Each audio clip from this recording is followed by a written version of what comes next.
idea how the conversion process to React will look like. So let me just close everything. So once the pull request is merged, you'll see this multi-node React, which is the React app.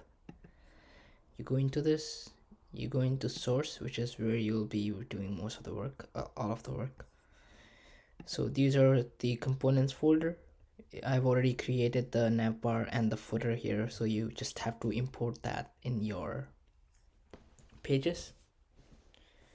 And if there's any other components that are repeated in all pages, I suggest you also make them over here. So how it works in React is you don't have any HTML files, so your HTML code goes in the JS files, where you've got to import some of the stuff. This is the CSS, import footer CSS, and this is Bootstrap, since we're using Bootstrap. You might have to install a few stuff as well, which I will list in the Discord server once I am done looking with it anyways. So this is how the files looks like in React. You have a JS file, you have a function, and then in the return statement you return all the HTML code for the page or the component, and then you just export it. So these were the components, and then most of the work you'll be doing goes in the pages. So I've already created the home page. Same thing, you just import a bunch of stuff that you need, and then you just have a function and you return the HTML code, and then you export it. And then for the CSS, you can just copy all of the CSS from our Django app and put it here for the page.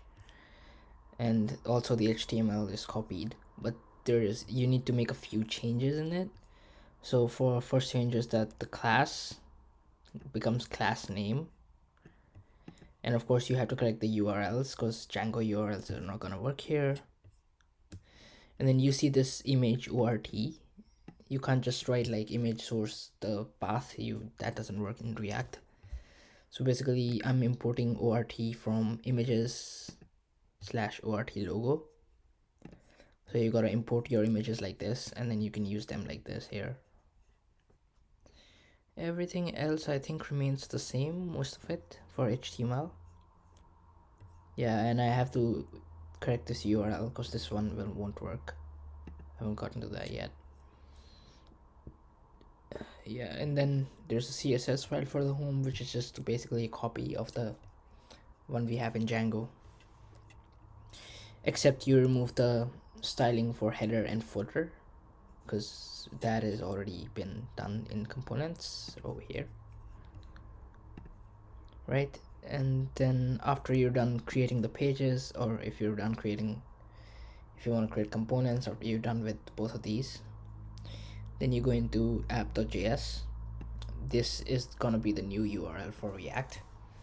So you do case, let's say you create the about page, so case about slash, and then this component I've defined over here, this is gonna be your page, the page you created over here. So basically you import it from pages/home, and then you can use it in this way. Then you give it a title, and then you just break it and end your case over there. Then over here you don't need to touch this, but I'll explain what's going on here. So this is what the function will actually return and what it will display on the page. So first off, it's gonna show the navbar component, which I've imported from components. Then it's gonna show this component that you made over here. So right now it's at home, but let's say if it's at about, it's gonna change according to the URL. And then finally there's a footer, which I've also imported from the components. And that's it. Now you will ask that how do you run the code, because Django URLs don't really work right now, so you can't really open this page in Django using Django. Well, then you use React to open these pages. You go into this folder in your terminal, so you go cd multi-node React, so it's spelled right, and then you can just go npm start.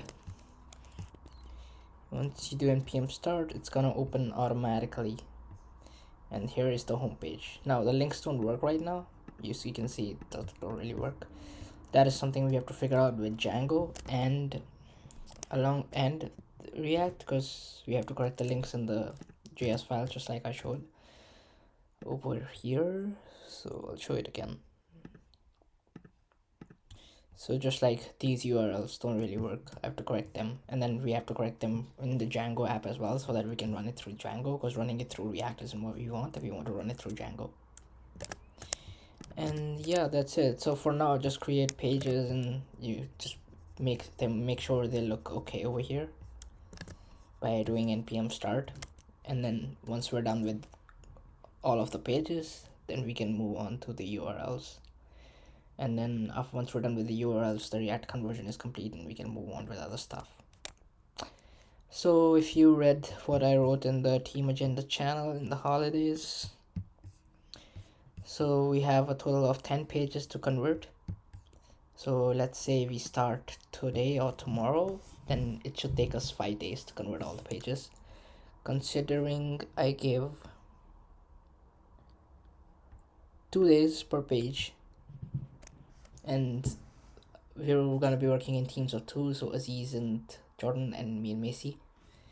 So then we will be completing